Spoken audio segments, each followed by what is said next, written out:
and welcome to the panel discussion on equal rights. First, I would like to introduce the panels of today evening event.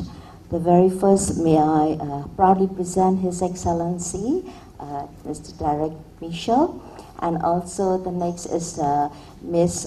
Kenley. She's a founder and the director of the Triangle Women's Sport Group.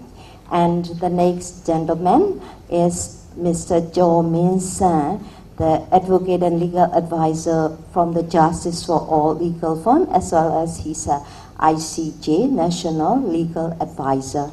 The last not the least is our famous actor, celebrities for today's event, the Professor Tobias Orr from the University of Pennsylvania.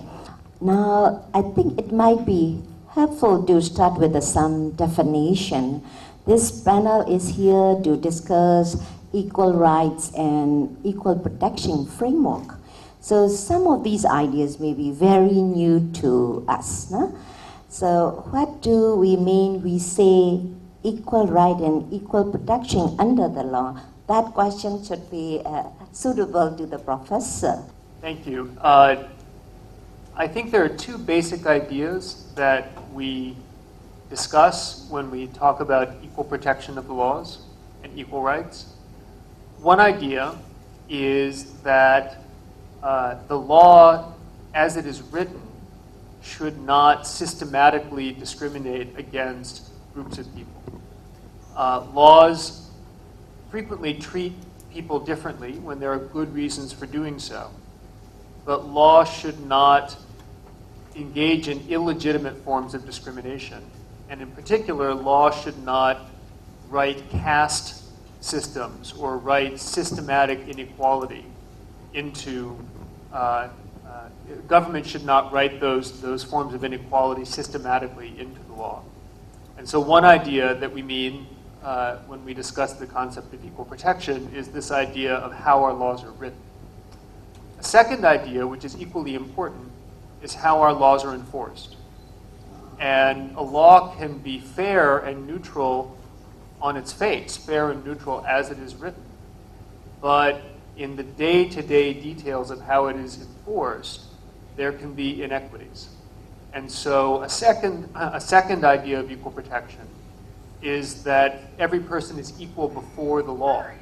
That is to say, the laws should apply in the same way as they are written to everyone.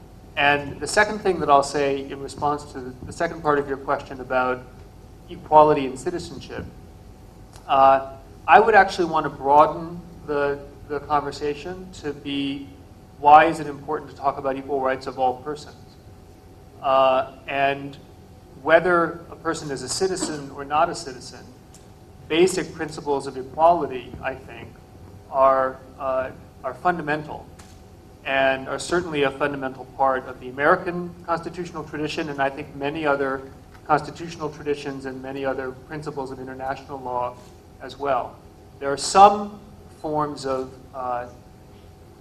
political activity that might properly be limited to citizens, but basic principles of equal treatment, I think, should be available to all persons. Thank you. It's so nice to hear about the discrimination and the protection, as well as we heard about the enforcement is important. That's we lacked in this country. So can I have any comments from that Jo Min San? Yes, my point of view as a lawyer is equal protection and equal rights is really important, and also it means non-discrimination to anybody, or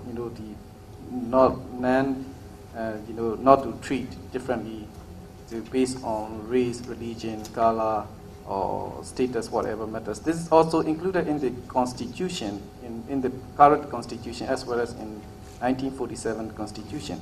So this is the law should be like the Constitution are granted to every body in the country, and also should be treated equally. And also, as well as we can see in the the Universal Declaration, like the equal before the law and equal protection. We can see in the Constitution in Chapter 8 as well. Thank you. But already written in the books. But the law enforcement will be another story, I think. The second question goes to Your Excellency. Many countries, including the United States, have over the years developed the systems of law designed to protect minority groups. Which was the origin of such law? How did they come about, and what were the central challenges to creating such legal framework?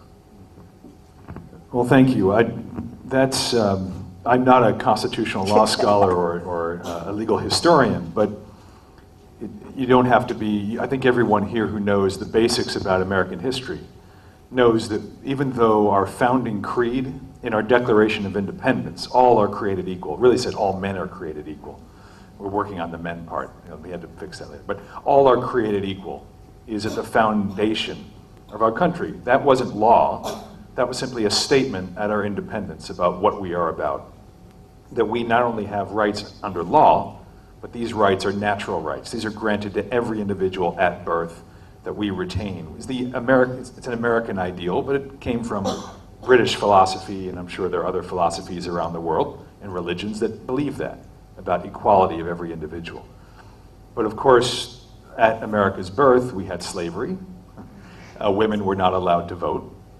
People who did not have property were not allowed to vote, who were men. A lot of injustice. The first 10 amendments to our Constitution are the Bill of Rights. Those are enumerating all the rights. Those were amendments to the Constitution. And we had to fight a civil war. We had to go through all kinds of difficulties over years. And then we finally amended our Constitution. 14th Amendment talks about equality, equal protection, and brought in the issue of people who are African American, who are black.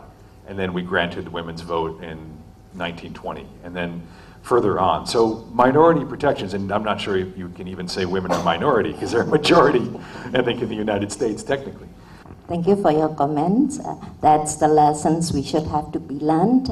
The only things we are facing now is the majorities of people would like to learn the lessons through their own mistakes. That's why it's so nice to hear your comments. And the next questions go to Kelly.